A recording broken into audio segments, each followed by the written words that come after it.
మీనాక్షమ్మ గారు నమస్కారం.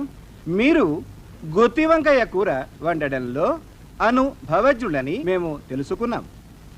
మీ గుత్తి వంకాయ కూర తినాలని అర్జెంటుగా ఎదురు చూస్తున్నామా టీవీ ప్రేక్షకుల కోసం మీరు సవిస్తరంగా వివరిస్తారా?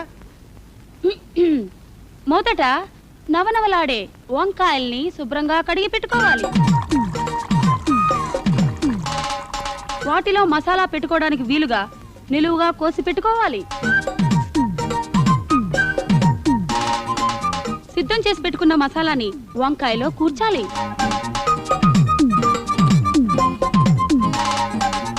మూకిడిలో నూనె పోసి అందులో వంకాయలు వేసి వేపాలి.